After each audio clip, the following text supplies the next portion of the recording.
Welcome, creative souls, to Everything Artsy. Before we work on today's project, you can check out our free resources and guides on my website at everythingartsy.com. Just go to the art studio and scroll down and you'll see them listed.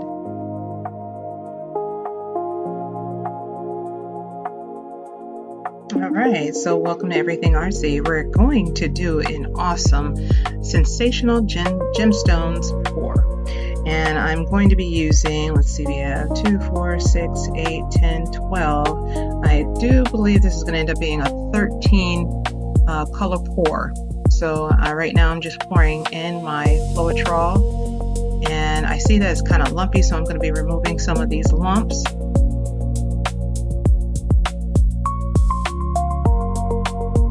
Okay, yeah.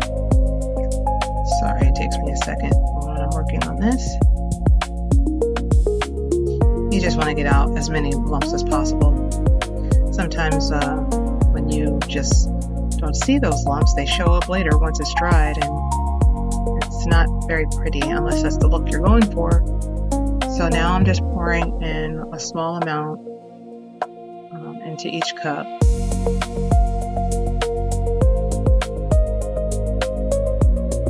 Now I had to go through and remove a bunch of lumps because there were still some in there.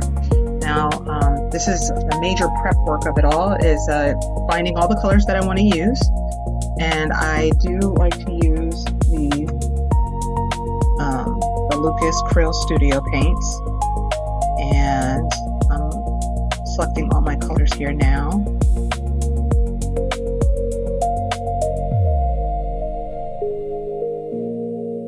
I hope you can see the names of these very well. Then I'm also using some of my Liquitex paints along with it, and my Art interference.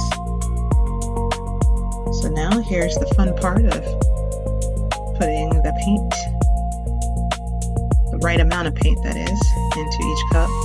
Now this is something I tweak as I go along, so I do a little bit at a time, but if I find that I need more, then I'll add some more to it.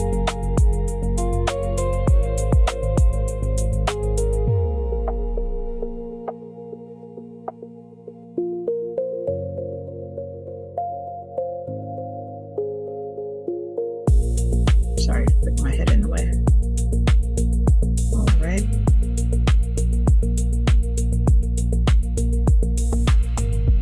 And if you couldn't see, that was titanium white, so I'm mixing that one up first.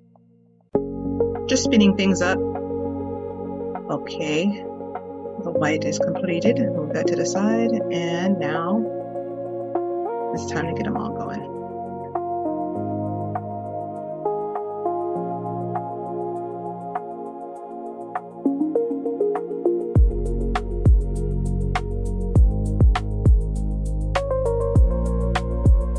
I'll have a list of my paint colors in the description.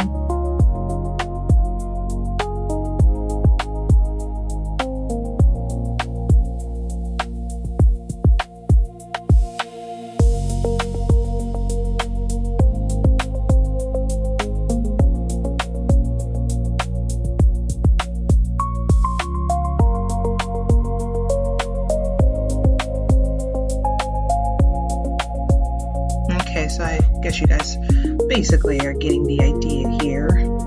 I just have to mix all this up. I'm speeding it up, and then we'll get to the next part. All right, so now everything's mixed up. I'm pulling out the tray because I don't want to mess up my work area, because when you do pours, it gets really messy.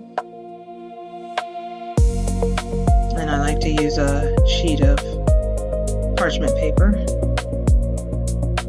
Putting my tacks inside, or push pins rather, on the underside of the canvas. That way it'll have some space between the canvas and the tray, so when I pour, it doesn't get too crazy. Alright, so this is the white that I'm putting down first.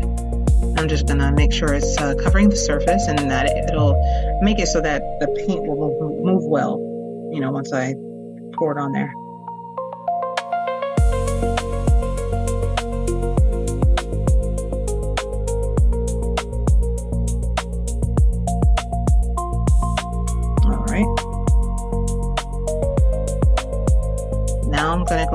combine the colors that I want, I'll do one on top of the other.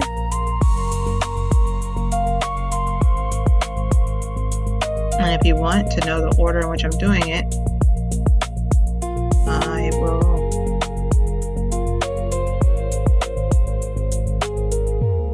try to have that listed below for you as well, if you want to try to do this exact recipe.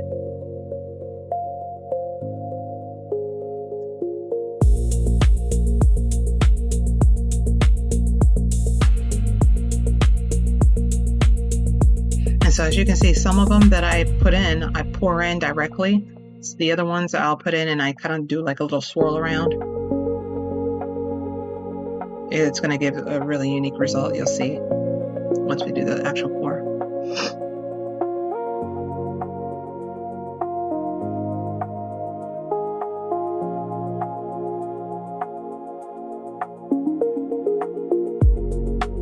I love this part. It's just so pretty to see all the colors going in. It's even more enjoyable when it's time to pour.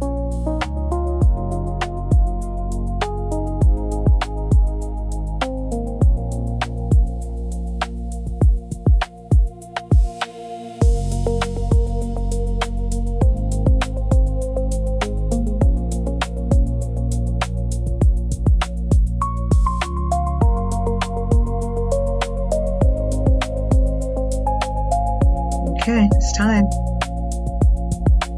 You see that? Oh my goodness, it's just lovely. I love it. So I just decided to go for it. I poured it all over. I'm just trying to cover all the surface areas. And right now it's just spreading out on its own. I'm going to pick it up here and help it along so I can get really interesting. See, and it was basically just that fast. Get a really interesting looking image here. And this is reminding me of like gemstones with way more color. Now I'm using the torch.